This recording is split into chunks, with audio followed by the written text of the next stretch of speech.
Ay, magandang hapon no, mga boss, mga kamping, mga kabunyog. Oh, salamat to sa dumadagdag na subscriber, no?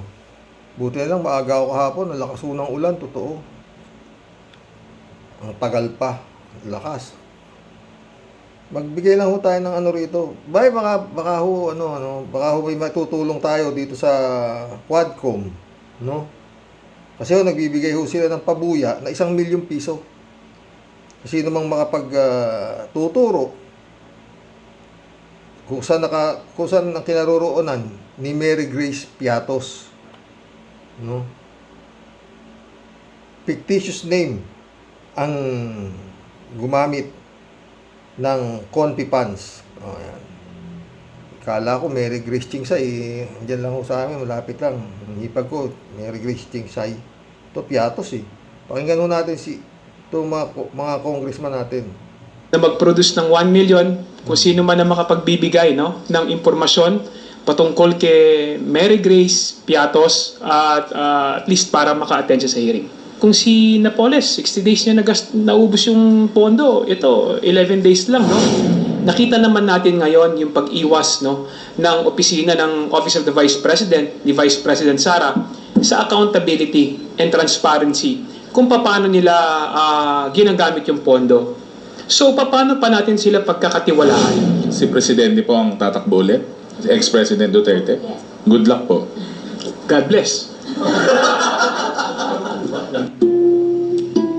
Sinabi interview na hindi siya dadalo rito kahit na nag-serve din personally nung Quadcom, nag-serve din ng committee secretary sa kanya ng invitation sana. Ano pong masasabi niyo?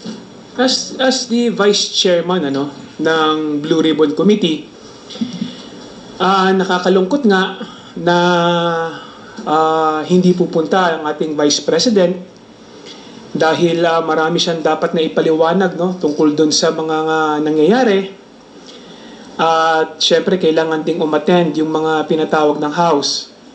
Sa totoo lang, gusto na rin naming matapos, no, yung investigasyon ng Blue Ribbon, no, sa committee na ito para makapag-file na rin kami ng committee report. At sa katunayan, dahil sa gusto nga nating matapos na yung hearing sa committee na ito, kami sa Blue Ribbon Committee at saka sa Quadcom, aming binibigyan na importansya na kailangan dumating yung mga ipinatawag natin. Lalong-lalo na pati yung mga pumirma, no, ng mga acknowledgement receipt. So, nag-usap-usap kami, voluntaryo, na magbibigay kami ng pabuya, no, ng 1 million pesos sa kung sino mang makakapagsabi o makakapagbigay ng impormasyon kung sino si Mary Grace Piatos. So, kami sa committee ng Blue Ribbon. Masarap po yung Piatos eh. Paborito ko kainin yun, yung cheese na Piatos, oo. At saka sa Quad Committee, nagboluntaryo kami na mag-produce ng 1 million kung sino man ang makapagbibigay, no, ng impormasyon patungkol kay Mary Grace Piatos at least para maka-attend siya sa hearing. It's Palawan Day! Sundan ko lang naman, no, napakadami na pong imbitasyon lalo sa mga sumusunod naman po sa ating hearings. We've been lenient enough na bigay na pong imbitasyon, meron na pong mga orders for the resource person. So, nag-aantay pa rin po tayo. We've shown that the House has been fair and the committee has been doing its job with lahat na po ng klaseng diligence binibigay naman po namin sa respeto. So, it's about time na they attend and they explain ito pong mga anomalya na nangyayari. Itong sabi nga ni Congressman Jay, isama mo na rin si si Chippy McDonald. Saka sino pa ba yung mga fictitious na tao na mention niya. Siyempre yung pinakasikat si Mary Grace Piatos na patuloy po nating hinahanap para mapaliwanag po yung mga acknowledgement receipts na andyan na po na kumbaga nag-trending na yon. So But again, the committee is doing its work. Tuloy lang po kami kasi gusto na rin po namin na matapos na rin yung investigasyon at patapos na rin po ang session namin. May mga ilang araw na lang po. In addition, napaka-importante kasi na maipakita natin kung sino ba talaga yung mga taong tumanggap ng pondo o pera galing sa confidential fund ng Office of the Vice President. Kasi sinasabi ni VP Sara na peke daw yung mga acknowledgement receipt na ipinakita sa hearing. Itong mga acknowledgement receipt na ito galing po ito ng Commission on Audit, At sinabi nga ng Commission on Audit na ito yung mga ipinasa na acknowledgement receipt ng Office of the Vice President.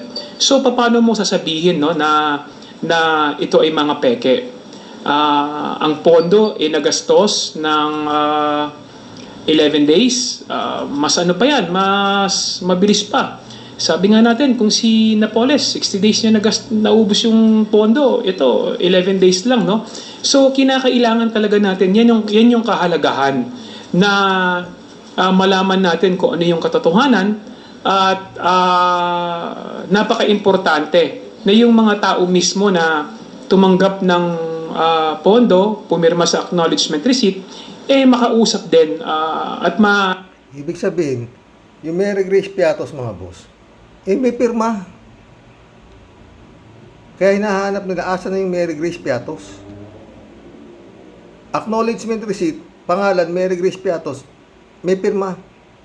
Kaya pinatatawag nila, milyon ho yung pinag-uusapan dito, mga pre, na milyon. kausap at umattend ng hearing. At isa na nga dito, si Mary Grace Piatos.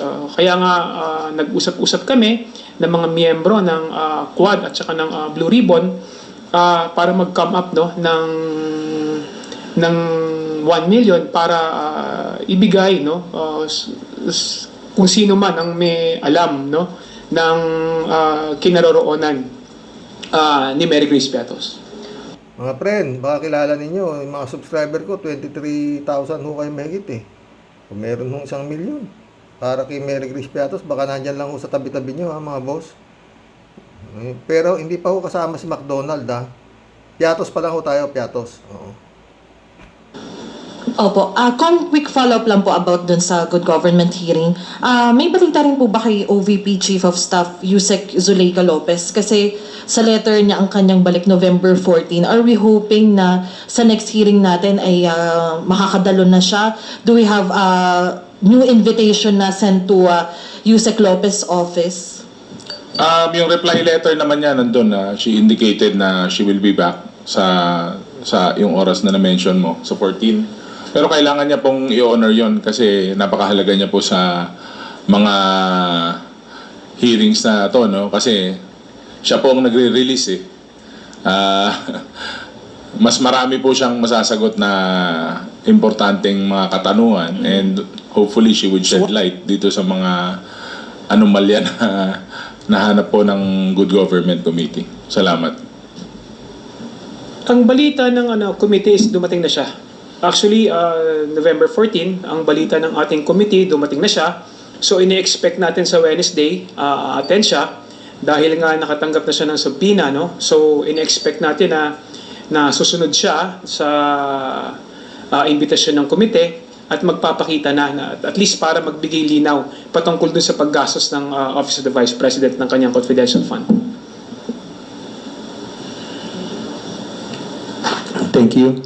Next question from Kat Porbes from Radyo Pilipinas.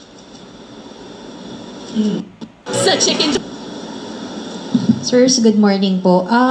Meron pong recent na statement si Senator Win Gatchalian regarding po dun sa panukalang po dun ng Office of the Vice President. Although inapprove sa plenary yung budget na inadopt ng plenary yung budget na binigay po ng House of Representatives na yung version.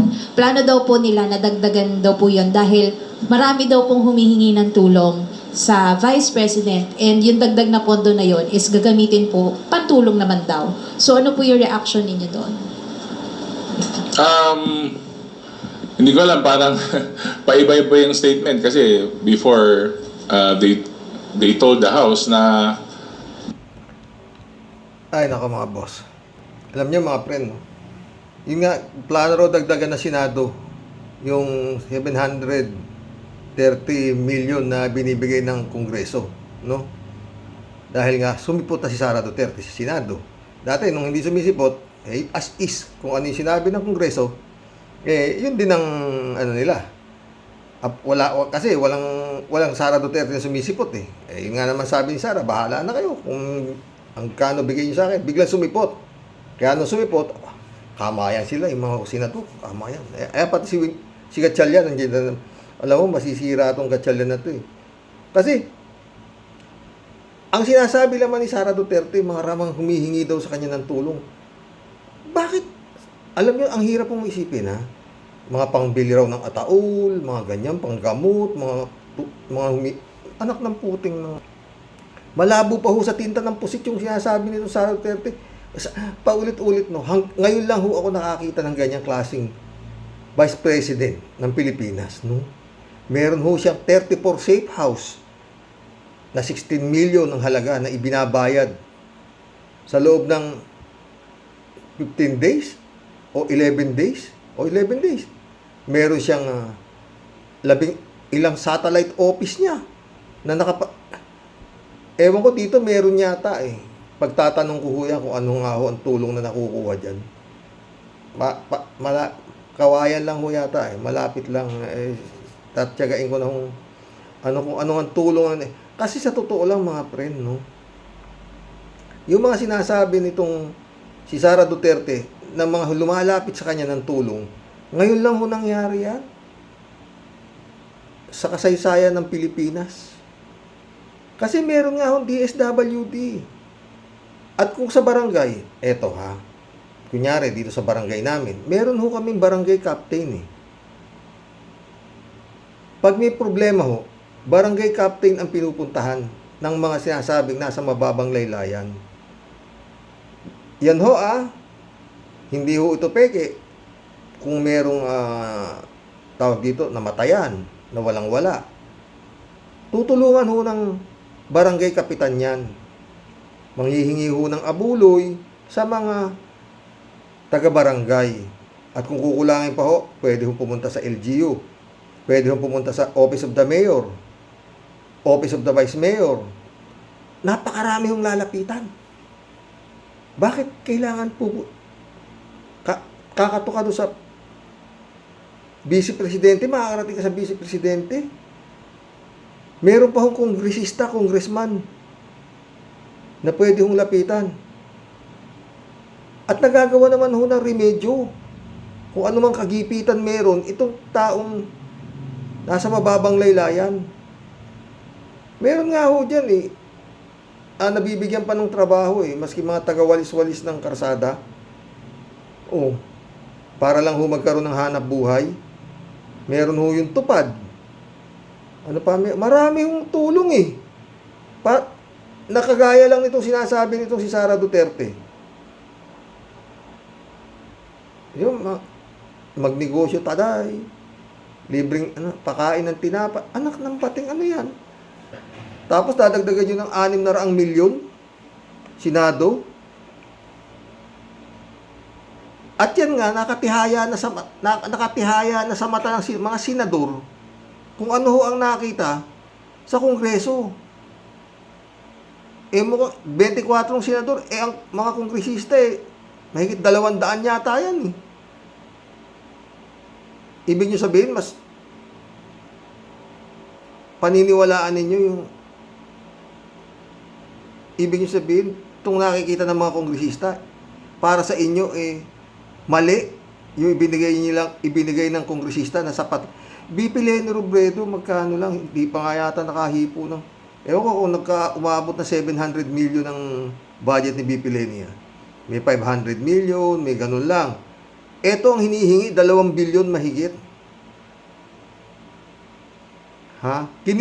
Nung kinestyon siya ng Kongreso, kung saan niya dinala yung mga nakaraang nagalit. Nagalit, di ba? Nagalit si Sara Duterte. Yung pinagpapaliwanag siya paano niya inubos yung naibigay sa kanyang budget nung nakaraan taon. Kung saan niya dinala. Ayun na nga, nag-ano na sa COA. Mga Mary Grace Piatos, kung ano-ano na. At lahat ho naman yung mga isinabit, nasupalpal ho sa Quadcom. Puro buko. Kaya ngayon, ang naging sistema na, ayaw mag-oath taking, ayaw ano, ngayon lang may ganyang klaseng vice presidente. Wala akong ganyan. Wala akong ganyan. Ha? Mantakin mo bayad sa safe house? Putang safe house, 34 na safe house. Para saan yung safe house? Meron pang may budget siya para sa yung mga intelligence daw. Para sa, meron na nga yung NTF Health Cook. Ay, cook ba yung crook? Ano ba? NTL Health Cook? Oo. Yan ang sabi ni BP Lenny. Kung sakaling siya nanalo, nagatang unang sisibakin niya. Dahil walang silbi. Para sa kanya. O, kasi nga, may mga kapulisan na. May mga NBI na. Merong, ang daming sangay ng gobyerno na mga tungkol sa mga ganyan. Insurgency. Meron pang TFF kakak. Ha? Kawawa ho talaga itong sa Duterte, kawawa ho talaga yung mga Pilipino. Ang si Juan de la Cruz talagang kawawa. At hanggang ngayon, hindi ko alam paano. Nakakita lang nila Sara Duterte sa Senado. Eto na, kamay dito. Nagmano pa nga raw si Joseph Estrada. Si Jingo Estrada, nagmano pa raw. Utik yan, ano na yan? Wala. Pag dinagdagan ng Senado, yung pondo nito si Sara Duterte, para sinabi ng Senado sa Kongreso, mga gunggong kayo, hindi nyo dapat ginanito ang aming vice presidente. Di ba ganun? Parang ilan ho yung nasa Quadcom nag-iimbestiga sa mga nawawalang salapi ni Juan de la Cruz na halos hindi maipaliwanag nito si Sara Duterte. Tapos eto ngayon, pumunta lang doon, 10 minuto lang daw yata nagpakita sa Senado. At yun nga sinabi, kailangan ko ikayan dahil mawawala ng trabaho yung mga empleyado ko sa satellite office, masasara yung mga hinihingan ng tulong ng mga kawawang kababayan. Alam nyo, sa totoo lang, ngayon lang ho nagkaroon ng satellite office na sinasabi. Ang isang pangalawang pangulo. Mula nung nagkaroon ng pangalawang pangulo. Ito lang ho, pangalawang pangulo na meron ho satellite office. Utang, talagang winalangyanan na ito Senado, ano na yan? O kayo ba mga friend, meron ba kayong alam na nagkaroon ng satellite office sa inyo, pangalawang pangulo? Ang dami hong lalapitan ng mga taong nagigipit sa isang lugar. Kunyari Isabela, o kunyari itong Itiyagi, o merong Alicia, may kanya-kanya hong mayor yan kada bayan.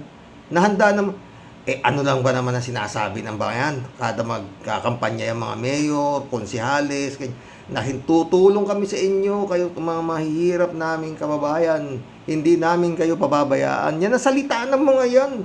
Maski mga kongresista, yan ang salita niyan. Bakit aabot ka pa ngayon? Anong papel mo para magtayo ka ng satellite office sa isang bayan? Ang dami nang tumutulong. Sa mga namamatayan lang maraming abuloy. Tame dito. Pag may namatay na senior citizen, ang binibigay ng misis ko 100. Dalawa kami senior citizen, 200 ang binibigay niya. Kasi parang paluwagan ba? Basta senior citizen na namatay, meron hong nangungulekta o namatay si ganito, senior citizen. Ganon. Wala namang papel ang Office of the Vice President dyan, di ba? May kolektor ho dito. Basta may namamatay na senior citizen. kay mahirap, kay mayaman, yung senior citizen. Oh. Basta senior citizen. Member ka nga eh. Oh. Ang kailangan yata, maabot yata 20,000 ang nalilikom para dun sa namatay na senior citizen. Ngayon, kung kayo naman na mamamatay, di may magbibigay din sa'yo ng mga iaabot din sa'yo. Yung kolektor, yung parang asosasyon ho yun ng senior citizen eh. Ayan ho. Di wala nang problema. Ngayon, ata-atao lang naman yan eh. Kayang-kaya ni congressman yan. Kayang-kaya ni mayor yan. Bakit meron vice president pa? Mayroong may lapit na pambiling ataol, puta. Kagaguhan ho yun. Alam ho yan ng mga senador.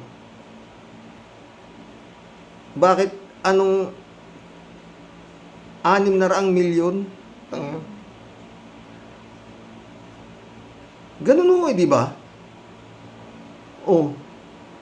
Pag walang trabaho, pupunta kay mayor. Pupunta kay mayor.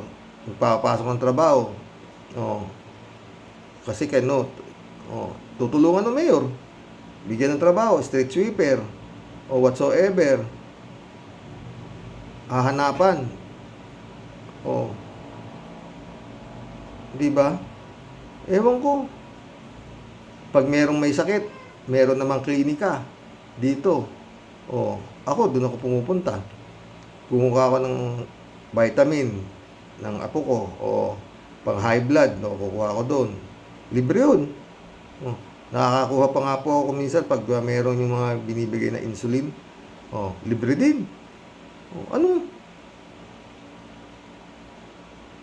Hindi ko alam kung ano yung ano na yan. Sa totoo lang mga boss. Ay nako, ewan. Basta yun lang po ang sukatan natin sa darating na eleksyon, no? Kung sakasakali ho itong ano na to, malalaman ho naman natin kung sino ho ang naging promotor nito. Kasi para mong binalahura ang Kongreso eh. Senado eh. Di ba? More than 200 congressman. Kayo 24. Kayo ang nagwagi, dadagdagan ninyo ng 600 milyon. Yung katagal-tagal na halos binalahura na ni Sara Duterte yung Kongreso. Nag-issue ng mga ano-anong resibo, nakapirma si Mary Grace Piatos. Ang ina niyan. Tapos dadagdagan nyo pa Senado. Anong labas nyo? Parang sinabi niyo sa Kongreso, mga bobo kayo. Kulang yan. Di para mas masiyahan na kayo. Huwag na. Ibalik nyo na hinihingi ni Sara Duterte para malaki-laki partiya natin. 2 milyon mahigit? Di ba? Soli nyo na. Di ba? Yung inano. Di ba?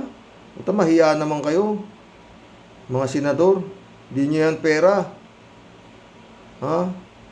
Buti kung pera nyo yan, pero magiging pera nyo yan. Alam nyo si Sara Duterte, galante yan eh. Mamigay na sobre, 50 mil yung isang laman na sobre. May 25 mil. Pag 600 million yan, malaki-laki yan. Makukuha nyo nasa sobre dyan. Di ba? Kulab na tayo, nakakabuisit. Pero nandiyan na raw ICC ayon sa balita, nandito na ho. No? At yun nga, yun naman ang request mo, Digong. Pag nangangakak nyo na nandiyan na ICC, di ba? Pero yan nga, pag hindi ho yan naibigay, pag hindi ho nakuha ng ICC yan, at hindi ho napunta ng ano yan si Digong, lahat ho itong pinaghihirapan natin, kada daldal natin, wala akong kwenta. Magpupugong biyahero na ako. Takin mo. Senado, Kongreso. Kayang-kaya pala ni Digong kayo eh. Tapos, pero ko, nakikita siguro ng Malacanang to. Kaya sinasabi ni First Lady pag nakikita niya si Sara Duterte sa mga TikTok na tatawa-tawa lang. Raul Estengor Jr., welcome to the club. Walang kwenta talaga yung COMELEC ng Pilipinas. Dapat disqualified. yung mga tao katulad ni Kibuloy na may mga kasong pang-aabuso sa mga kababaihan at mga kabataan naging kasapi ng kulto niya. Wala na sa katinuan yung mga tao na nag-approve sa kandidatura ni Kibuloy. Sangayon ako sa iyo, Raul. Hindi, baka miyembro ng Kingdom of Jesus Christ. Kasi pag inaprubahan mo yung kandidato na baliw, hindi tingin mo sa kanya normal, di ba? Teka, Pipito, bagyong Pipito. Ano masunod sa P? Q. Nako, mas malakas yan. Baka kibuwang ng susunod na bagyo o kibaliw o kibulog. Hindi natin alam sa weather, sa masasabi ng Pag-asa kung anong magiging pangalan nitong letter Q na bagyo. Kibuwang. Nicolas Hilario, shout out. Matalino pero lahat ng hinahawakan niyang kaso, puro taong salot at sinusukan ng mga tao. Totoo, walang matinong tao kumukuha sa kanya. Pero ang lang ng demonyo, mga kliyente niya.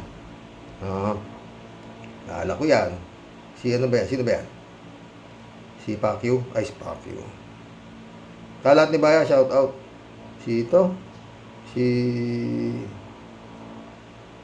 Kalimutan ko na yung pangalan itong abogado.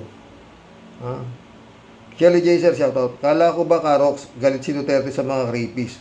Bakit love na love niya si Gibbs? Diba? So, hindi totoo yung mga sinasabi ng alagad niya. Lahat na yata ng kasamaan nasa grupo nila. Totoo. Patawarin ako ng Diyos. Sumpain na sana ang mga taong halang ang mga kaluluwa tulad nila. Sinabi naman ni Senator Trillanes at Mr. Las Cañas, di ba, Karox, wala silang kasing sama. Ingat po kayong lahat, Karox. God bless, Shirley Jaser. Totoo yan. Sheila Pakatang, welcome to the club. Shirley Jaser ulit to. Naku po, Tupaksyo. Ay, Tupaksyo. Si Tupaksyo. Pag nandun ka na naman sa hearing, para kang pinahira ng ipot ng manok. Parehas lang kayo ni Butike. Namintas ang pogi. Totoo, Shirley ka. Edmundo Cheng, shout out Huwag na kayong magtaka kay Gracia ng Comelec. Ay, kay Garcia ng Comelec. Sino pa ba ang nagblagay dyan sa kanya sa pwesto kundi itong isa ring kriminal na si Digong. Kaya nagkakaleche-leche ang bansa dahil sa Comelec. Tanggap lang ng tanggap basta may pera. Kasalanan ni Garcia na dapat lang din itumba. Itumba rin. Isunod si Tupaksyo. Friend Shervin Sapeda, shout out. Christian Sen, July 7, Alcantara, shout out sa inyo. Friend Dolor Garcia, shout out. Friend Amy Bingson, shout out Sana okay ka lang, friend Amy Sabi ni friend Shervin Pero teka Sir Rox, sino po ba talaga ang may sayad o saltik sa utak? Si Kibulok po ba o si Comelec? Ang hirap naman ng tanong mo, Tia Delica. Same feather, flocks together. Anak ng galising aso talaga, Sir Rox. Grabe po talaga, lulupit ng mga sayad nila sa utak. Ano po? Totoo. Kahit po yung vlog ni Sir Kabunyog about Senator Risa and Villar, about housing para sa mga mahihirap. Grabing ipagtanggol at kontrahin ni Doña Madam yung pang-housing. Pero pagdating sa pag-approve sa PAN ng OBP, walang papetek-petek, dagdag to the max. Super quick. Totoo yan, Tia De. Kahit na maliwanag pa sa sikat ng araw, di nga maipaliwanag sa katakot-takot na mga sobrang ipinag-aabot para maging pipi ka at bulag. Para tuloy lang ang ligaya, kakapal ng mukha ninyo. Hoy, mga leche, ang galit na naman. Mga buwisit, puro kayo mga wala sa hulog. Dapat sa inyo, tangayin ng bagyong Pipito. Mga wala kayong puso at awa para sa mga mahihirap na Pilipino. Kung makakabangon lang siguro ang nanay at tatay mo, isang betlog na malutong siguro ang aabutin mo. Kasi di mo na sila binigyan ng kahihiyan. Totoo yan, friend.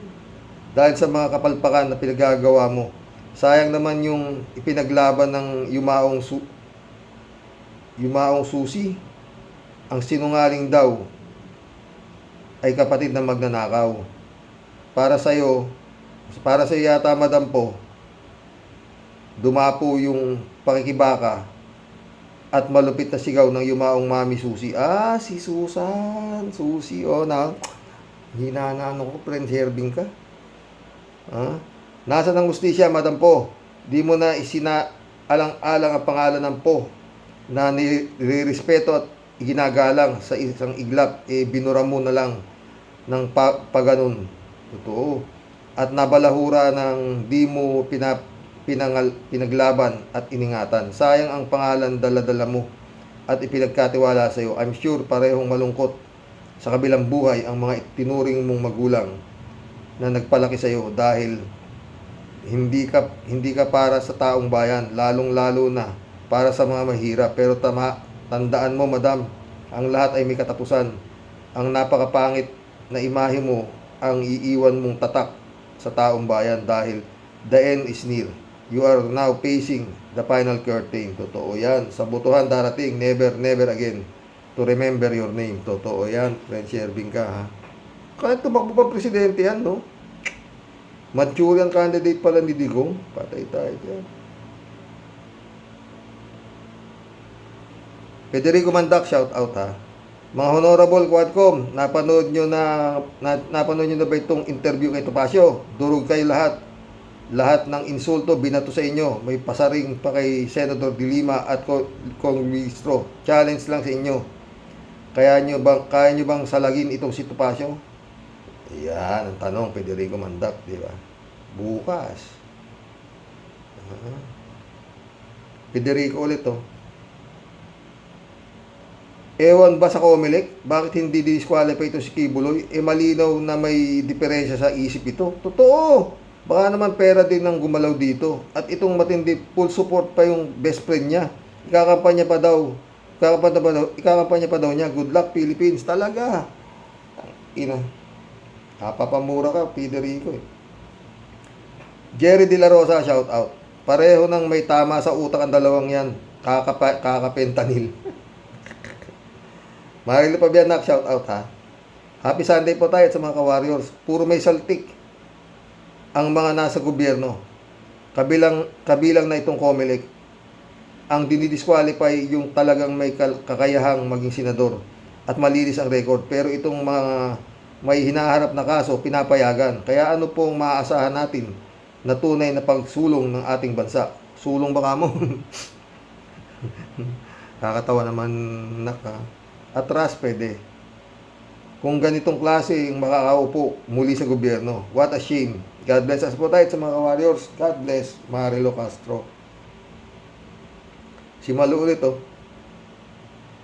Kaya nga po, sinabi nila Senator Ronald. Kaya nga po sinabi ni Secretary Ronald na lamang lang sila ng isang paligo. Si Ronald Llama. So maganda bukas yung topic natin, mga friends, si Ronald. Oo, sa Senado kasi yung angas nila sa mga nakarang hearing, wala di nakita sa pag-attend ng dating namuno. Totoo, yun nga. Erlinda Aquino, shout out. Kuya, dapat maisip ng mga nakaupo na congressman and senator na pinagtatawanan lang sila ng mga dutae, pinaglalaruan lang sila ng mga dutae. Totoo, Erlinda. Pinagtatawanan nga lang sila, eh. Pero the end is near. Sana nga magka-ICC na lang ito, eh. Di ba? Pati ICC ininsulto pa ni Digong, no, di ba? Andiyan na. June 392. Shout out. Magkano kaya ang laman ng sobre para sa mga sinatong pamasko ni Inday Lustay? Totoo. Kapal na mukha ng mga putang ito. Napakain niyo sa pamilya niya yung mga ganyan. Ang daming naghihirap, sa totoo lang. Librado Ludovico, shout out. Mabiyayang madaling araw ng linggo. 2:14 AM, Karox, at sa lahat ng warriors watching from Edmonton, Alberta, Canada. God bless po. Stay safe and healthy. Hanep, kapal ng mukha nitong si Kibulok. Kibaliw po eh. Lecheng yawa. Hoy, hello, Garci. Magkano ba kidlatan? Magkano? Hello, Garci. Magkano ba? Kidlatan nawa ka, mukha mo mukhang salapi. Totoo. Michelle Edwin, shout out my friend. Librado ulit to. Karox, ingat po kayo dyan dahil sa bagyo. Sana malusaw na yung bagyo na yan. Totoo. Wala eh, lakas eh. Kalat ni Bayaw. Good afternoon, Kasani. Sa uulitin, isang malakas na dumadagundong na dasal ang katapat ng mga bagyo na yan. Tatag lang, Kasani, tatag lang. Ingat kayo dyan ni Mama Bear. God bless your family. God bless, Kalat ni. Okay lang kami. Librado Ludovico ulit to. Hoy, mga taga-Comelec, ta. Anong klase kayo? Only the Philippines talaga nakakasuka na kayo. Ayaw kang puta. Ay, 3JC Hope, shout out ha. Natural, if the price is right, Comelec is there by their side po. Totoo yan, 3JC Hope ka. Ha? Librado ulit to. Aba, Sister Grace Chingsay. Ayan, may kamuka ka na sa Senado, si Grace po. Ay, naku. Ano ba kayo? Hindi, baka bumait na, malapit na. 3JC pala. Si Grace Chingsay, may pag-asa pang magbago. Naniniwala ako. Pero si Grace po, disgrace siya sa apelyido ng po. Sa bagay, wala naman talaga siyang dugong po. Kaya ganyan, wala nang saysay sa kanya. Wala nang sasaway sa kanya. Totoo.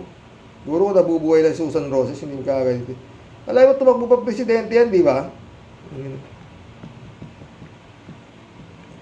Parang lumalabas na isa pa sa nagpahamak yan. Kasi kung hindi tumakbo yan, pakasakaling nanalo si Marroas, di ba? Pero dadapat subalit, paulit-ulit. Kasalanan ni Amy Marcos. Bukas, isang topic natin yan. Si Amy Marcos talaga nagpanalo dyan eh. Totoo lang. Paulit-ulit na naman ako. Sinuportahan ng Marcos si Duterte. Nagpasalamat si Duterte kay Amy. May pera pa. Mantala si Duterte, ang sinuportahan ng bugok, si Cayetano, hindi si Marcos. Di ba? Yun ang totoo. Kasi si Marcos, ang presidente niya si Miriam. Ha? Tapos ngayon, kung makasumbat sila na pinalibing yung tatay ni Bongbong, binigay sa inyo yung Pilipinas tapos ngayon winawalang yan yung hindi ako Bongbong, Lenny ho ako pero yun ho nangyayari.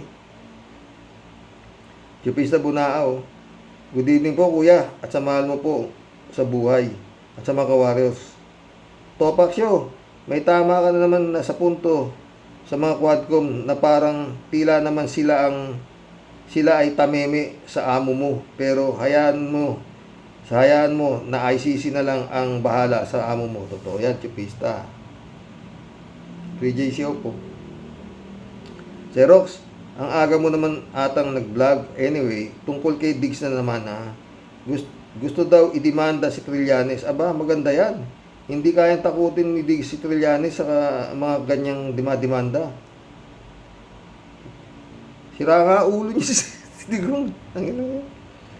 Libel. Mabuti yan kung magdemanda si Diggs para lalong ma-expose yung bank account niya. Totoo. At sa palagay ba ni Diggs, kaya niya ang AMLAC? Lahat ng bagay sa mundo may katapat at dapat katapusan. At may katapusan. Alin man sa dalawa ang mauna. Hindi laging Pasko para kay Diggs. Totoo yan, 3JC ka. Ang problema, asan na kasi ang ICC until now pero nandyan na raw, 3JC nandyan na raw yan ang balita ngayon. Chupista Bunao ulit. Ay nako, Cynthia, wag nga kami na ang iniisip mo ay ang mga hihirap. Ang una mong inaalala ay ang negosyo ninyo. Ang totoo, ayaw nyong may makakompetensya sa negosyo ninyo. Kung kayo ang bugay ng lupa. Kung kayo ang magbigay ng lupa sa mga mahihirap, doon maniniwala pa kami sa inyo na makamahirap kayo. O di ba? Good night na po sa inyo, kuya, at sa mga ka-warriors. Ingat po kayo dyan, kuya, sa Bagyo. Okay lang, Chupista. Salamat, salamat. Bilyar, mamimigay ng lupa. Dito marami. Marami na ritong mga dating palayan na naging subdivision. Along the highway yun, ha? Oo. 3JC ulit, oh. Camellia Homes, dami na rito sa Isabela, dami. Nga pala, Sir Rox, sabi niya, masyado nang natatabunan ng issue ni Kibuloy. Ano na nga ba ang latest sa alleged rapist? November na, sabi ng US, November, magre-resume ng kaso ni Kibbs. Baka mamaya niyan, dumating na ang extradition ni Kibbs. Malay mo, di ba, Sir Rox? Oo, malapit na rin yan. Baka magsabay na sila ni nung kumpare niya. 3JC ulit, oh. O na pala, Sir Rox, bakit kaya wala ng Quadcom si Bato at Kimo?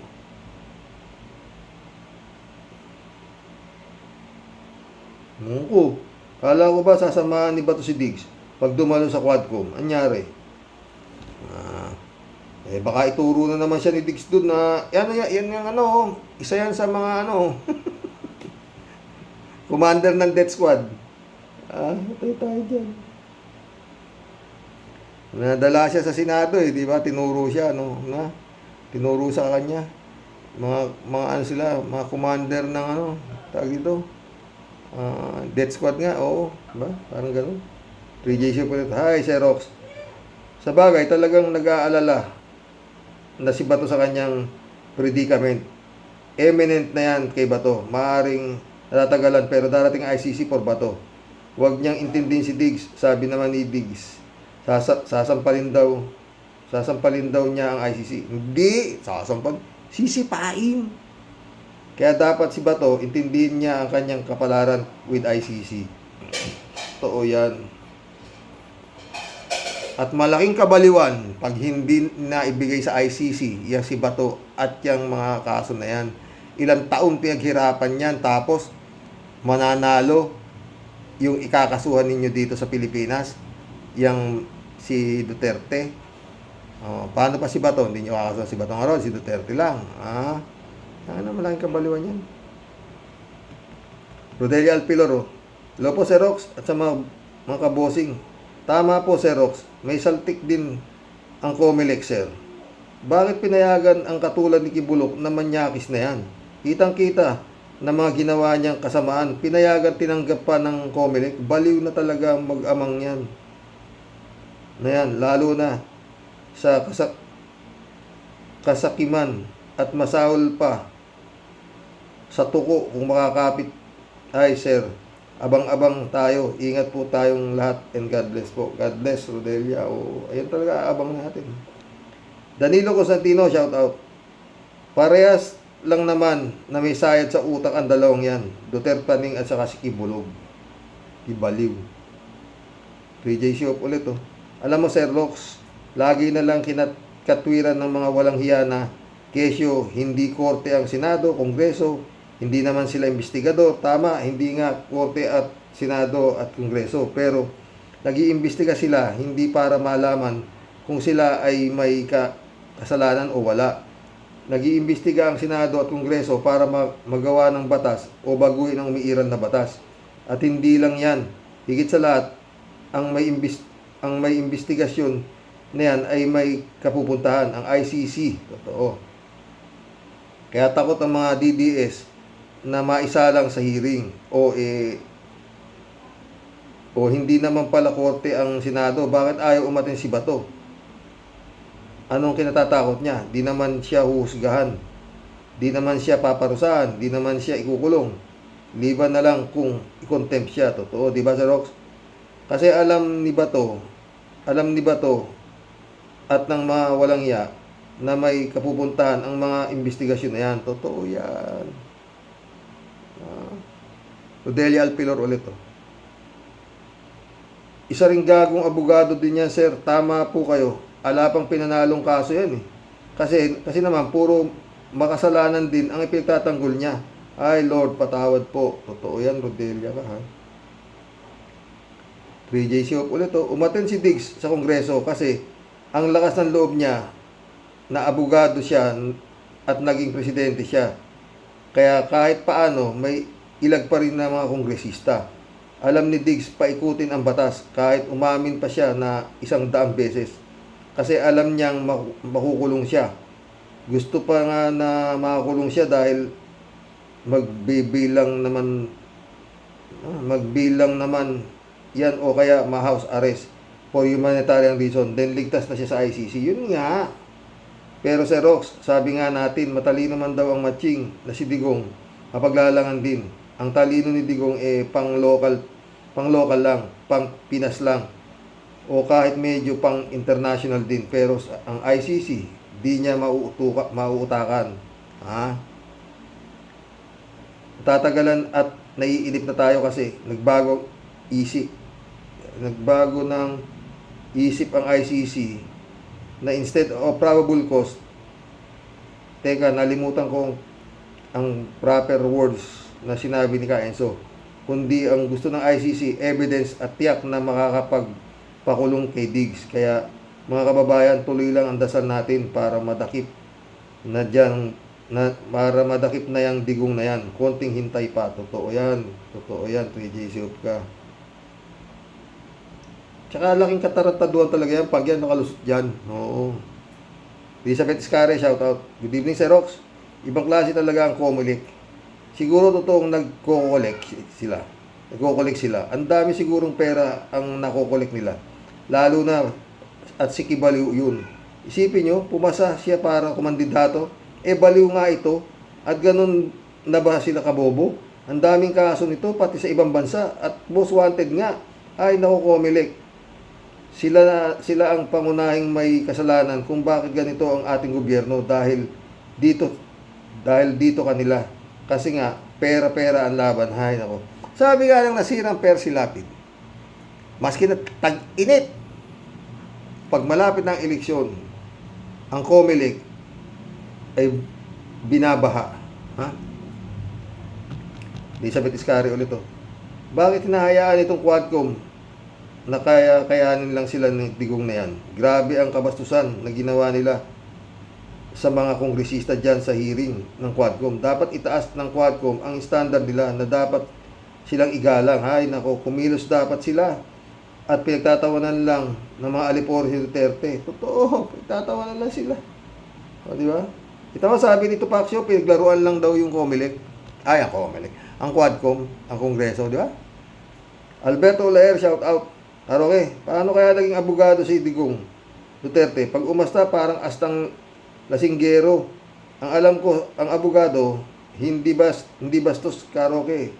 Ang boss ko noong 1965, si ex-judge Guillermo B. Guevara, pag magmura siya, punyetang batang ito. Ganon, totoo. Yung driver niya, kahit na isang beses hindi niya namura sa akin, hindi ako namura sa akin karaoke. Totoo. Abogado nga siya di ba? At saka aminado siya, bastos siya at walang iya siya. Na abogado, ganon. Dapat yan ay nadidisbar di ba? Si Digong, wala George Ala, shout out. Magaling magsinungaling attorney ni Tebes na yan. Totoo. Elizabeth Iscari ulit to. Wow, ang talino ni attorney Topacio. Wow, ang talino ng attorney Topacio na yan. Sobrang talino, naging bobo. Pweka, bawisit kang abogado Dapat itong ikulong din Wow. Kung makapintas, akala mo gwapo. Ubod ka din ng swangit. Isama na din niya sa ICC. Ang sarap sipain. May ulo ni Elizabeth Alberto Olaero. Karoke, sa kamumura ng mga sa kamumura ng mga disposable na mga senador, maliban ni Senator Risa Hontiveros, ang mga mukha nilang kasing kapal ng balat ng elepante. Wala, puta na. Klase ito. David Alin Mendoza, shout out ha. Blessed Sunday po sa inyo, Karox, at sa family po nyo. may tama naman si Otorne Topacio. Si Duterte ginagalang ng Quadcom, pero doon sa ibang resource speaker, ang tatapang nila. Totoo, di ba? Di ba, David? Ang daming sinabi ni Topacio, pero puro talo. Huh? Ang daming sinasabi ni Topacio, pero puro talo naman ang mga kaso niya. Dapat nga yung mga ganyang klase attorney, didisbar na yan eh. Dapat attorney, lalo na yung defense lawyer, no? Pag 3 beses na natatalo, dapat dinidisbar na yan. Para hindi tanggap ng mga kasong walang kapanapanalo. Kakapera sila eh, di ba? Maski alam nilang walang panalo, tatanggap nila. O, di ba? Pera eh. Librado Ludovico. Aba, may nakalusot na syunga karok. Mga tinamaan kayo ng putik. Sabi na hindi kayo welcome dito sa Mr. Sa totoo lang eh.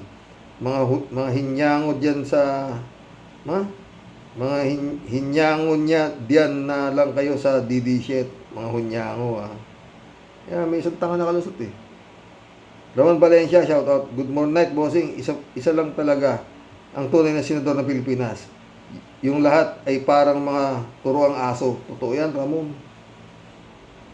Ramon ulit Bossing, sa ginawa ng mga senador ay bali na sayang lang ang lahat ng pinaghirapan nilang pag-imbestigasyon ng mga Quadcom. Totoo yan, Ramon. Yun nga sabi ko eh. Parang sinabi ng mga senador na mga sip-sip. No? Mga aso-aso nila. Tama ka dyan. Ang inang yan. Ang dyan, yung si Juan de la Cruz na naman. Manta kami ginagastos ng mga sa Quadcom. Pagkain lang yan. Sa gobyerno lahat yan. Tapos sasabihin na itong, mali kayo. Siyado naman kayo. Ba't inaapi si Sara? Parang ganun yan eh. Dagdagan ng 600 milyon yan. Putong anong yun. Papamura ka talaga po. Ramon Valencia, shout out. Bossing, na high blood ako sa Quadcom. Parang sila pa ang tiklop. Gidigong nyo. Nawala yung angas sila. Mr. Contempt, napipisi abante, paatras. Totoo yan, Ramon. Bukas, yan ang tatapikin natin kasi maganda yung nila, Richard Esguerra at saka ni Secretary Llamas. Di ba? Napag-usapan nga nila, ito si Atras, ito si Abante, no? Ramon Valencia ulit Makisama tayo, masaya eh. Bossing, kamusta na lang sa lahat ng ka-warriors at sa pamilya mo, God bless us all. Ingat na lang kayo sa bagyo. Salamat, Ramon. Okay lang. Faith and Trust, shout out abogadong kriminal na psychopath. Yang dudes, demonyo, huling halakhak sa mamamayan. Topacio, pag dinampot ng ICC yan, berdugo na yan. Totoo yan, Faith and Trust. Ted, shout out, Ted. Tinopak na naman ito si Topacio. Wala pa daw nagagawang batas ang Quadcom. Hoy, Topacio, hindi mo ba alam, pinag-uusapan pa ng Quadcom ang isang batas kung papaano sila makagagawa ng kulungan ng mga tanga para doon ka ilagay bugok. Ay, Ted, wala. Hindi nila magagawa yung kulungan ng tanga, puto. Dami. Normando Reyes, shout out. Most trusted public servant daw, mga Duterte. Di wow, ugok ka na lang para magpauto sa mga tambalulos na yan. Totoo yan, Normando Reyes. Normando ulit dalawa raw bolang kristal nito Topacio, daig pa pala nito si Butanding. Isa lang ang bolang kristal, anak ng teteng. Mga mangkukulam pala ang mga didishit ni Digong nyo. Totoo, may mga bolang kristal ng mga inayupak Normando ulit ang galing-galing talaga nitong mongoloid na si Topacio. Bravo, ang talino talaga. Promise, pwedeng ihampas ang bungo nito sa lahat ng sulok ng Kongreso.